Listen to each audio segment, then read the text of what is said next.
유튜브 같은 데는 더 심하잖아요. 근데 이거는 누가 다 들여다볼 수도 없거든요. 네. 어떻게 하죠? 자기가 당해도 모르는 수도 있어요. 실제로 수사실무상 해외 계정을 두고 있는 뭐 SNS 서비스, 뭐 인스타그램 같은, 페이스북, 그리고 유튜브, 구글, 실제로 익명 처리를 하고 본인이 뭐 가면을 쓰거나 자신의 얼굴이 안 나오는 상태에서 허위 뉴스를 막 보도할 경우에 처벌할 방법이 없습니다. 근데 뭐 조회수나 클릭수나 광고 수익은 또 얻게 되죠. 이 부분과 관련해서 한국 수사기관에서 미국에 협정 요청을 해도 굉장히 협조를 안 해주는 경우가 대부분이거든요. 이 부분을 좀 제도적으로 좀 개선을 해야 좀 가짜 뉴스가 많이 좀 해결되지 않을까 싶습니다. 오히려 자신의 얼굴을 드러내고 유튜브에서 자신의 의견을 표명을 하는 사람들은 오히려 차라리 낫다. 차라리 난 수준입니다. 네. 그러네요. 예. 네, 그래서 유튜브도 그래서 뭐 구독자 수, 그다음에 조회수 가지고 뭐 하다가 최근에 또 뭐 노란 딱지도 붙이고 네, 그렇죠. 뭐 노력을 많이 하는데 잘 안 되나 안 보던데요. 돼요. 어려워요. 그게 왜냐면 하루에 수만 개의 영상이 올라와요. 그러니까 이걸 알고리즘은 AI로 노란 딱지를 붙이는 거거든요. 특정 단어를 얘기하거나 네, 욕설이 들어가는 게 발견되면 바로 그냥 노란 딱지가 자동으로 붙게 만드는 거예요. 근데 그것도 한계가 있어요. 그러니까 말하는 사람이 약간 발음을 애매하게 하거나 또는 뭐 거기에 걸리지 않을 수 있는 정도의 비난을 하게 되면 그건 안 걸리거든요. 과도한 노출, 성적인 표현, 폭력적이고 증오로 가득한 콘텐츠. 구글이 제시한 유튜브 노란 딱지 가이드라인입니다. 구체적인 기준은 공개하지 않고 있습니다. 노란 딱지를 붙일지 결정하는 데는 인공지능도 사용됩니다. 그러나 100%는 아니어서 사람의 판단이 필요합니다. 아직 자동으로 가짜뉴스를 찾아내는 기술은 없다는 얘기입니다. 특히 광고 수익이 아닌 정치적 목적의 가짜뉴스라면 딱히 제재 수단도 없습니다.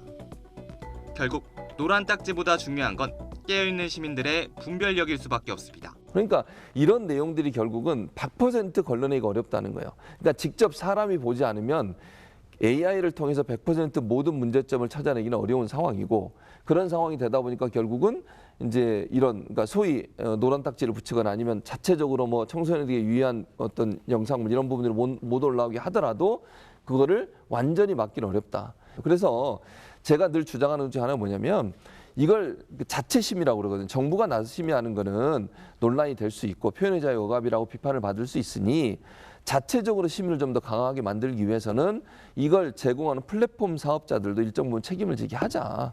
그러면 심의를 좀 더 강하게 하지 않겠냐. 지금도 심의를 한다고 해요. 근데 100% 걸러내지 못하고 있으니 그리고 이런 이제 예를 들면 자체적으로 영상을 제공하는 플랫폼 사업자들이 징계도 거기서 정하는 거거든요. 영구 징계. 이 사람은 이제 영구적으로 우리 플랫폼에 와서는 영상을 못 올려. 이렇게 해야 되는데 그렇게 안 해요. 이유가 뭔지 아세요? 수익을 나눠 갔거든요. 그러니까 수익은 나눠 갔는데 책임은 나눠 갔지 않아요. 이러다 보니 플랫폼 사업자들 입장에서는요. 좀 자극적인 영상이 올라와도 뭐 제 개인적인 생각입니다. 이거는 그냥 뭐 좀 방치해도 본인한테 손해라고는 보진 않아요. 그게 일정하게 너무 넘어서면은 텀블러처럼 좀 망가지지만 그렇죠. 그 금을 잘 그면 된다 그렇죠. 이거고요. 그래놓고 나중에 돈 벌고 나면 그 사람이 만약에 명예훼손이나 다른 걸로 처벌받게 되면 그때 그냥 빼면 되는 거거든요.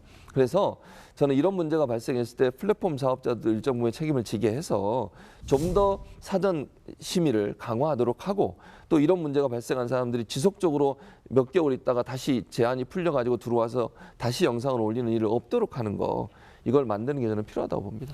이렇게 매체가 많아지고 사건이 많아지면은 법원도 미디어 법원을 따로 둬야 되나요?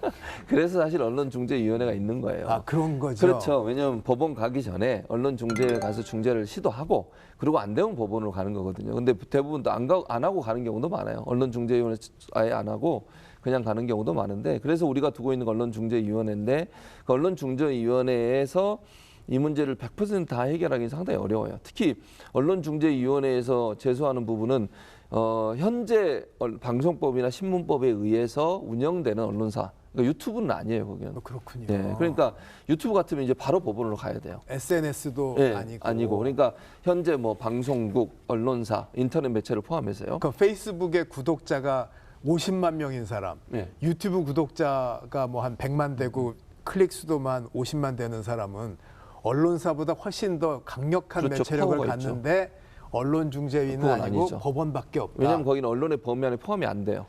근데 요번에 이제 대통령 직속 국민통합위원회 산하 팬덤 특위에서 개인 유튜버들 중에 그 미디어 뭐 플랫폼 사용자들 있지 않습니까? 그 중에 영향력 있는 사람들은 어쨌든 사실상 언론의 기능을 담당하기 때문에 언론중재위원회의 대상에 포함시키도록 지금 추진을 하고 있습니다. 추진을 한다. 예. 대통령 직속 국민통합위원회 팬덤과 민주주의 특별위원회가 온라인에서의 혐오 표현을 막기 위해 개인 유튜버 등을 언론중재 조정 대상에 추가할 것을 제안했습니다. 이현출 특위위원장은 브리핑에서 정치적 편가르기를 부추기는 극단적 팬덤으로 다원주의와 민주주의가 훼손되고 있다는 지적이 많이 제기됐다며 이같이 밝혔습니다. 그래서 이 부분은 사실은 예전에도 논의가 있었는데 법을 바꾸자는 얘기가 있었어요. 그러니까 방송법을 개정을 하든 아니면 IPTV법도 있거든요. IPTV법을 개정을 하든 해서 유튜브도 그러면 방송의 영역 안에 들어오게 하자. 이런 논의가 있는데 여기에 이제 또 찬반이 있어요. 그렇겠죠. 예. 그러니까 유튜브는 아니 그 인터넷 기반으로 하는 거고 허가받는 것도 아니고 내가 좋아서 보는 건데 그걸 왜 방송과 동일한 기준으로 판단하냐 우리를 이렇게 이제 비판을 해요. 그러니까 반대하는 쪽에서는. 이제 찬성하는 쪽에서는 지금 말씀하신 그 논리예요. 영향력이 너무 큰데 지금 현재는 일반 방송사와 특히 IPTV라 이런 조그만 PP보다는 훨씬 더 영향력이 크잖아요.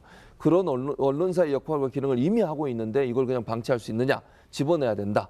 이게 지금 서로 충돌하고 있어서 이 개정안을 만들 때도 그러니까 말씀하신 것처럼 언론의 범위 안에 포함시키는 문제도 논란이 될 거고 또 이거를 언론중재위원회의 어떤 판단 기준에 포함시키는 것도 어떻게 그럼 또 기준을 나눌 거냐 이것도 논란이 될 거고 그래서 이 문제가 사실은 오랫동안 논란의 중심에 있었던 이슈이긴 합니다. 지금처럼 이렇게 미디어가 많아지고 세상이 복잡하면은 언론 관련 사건만으로도 법원이 미어 터질 것 같은데요. 예, 실제로 요즘은 굉장히 많아졌습니다. 특히 미디어의 종류와 매체 수도 굉장히 많아지고 또한 이제 미디어로 불려질 수 있을지 현재 계속 논의 중인 뭐 유튜브를 통하는 의견 표현도 굉장히 많아지는 지금 추세여서 특히 이거 유튜브 언론에 대한 명예훼손 사건들이 굉장히 폭증하고 있습니다.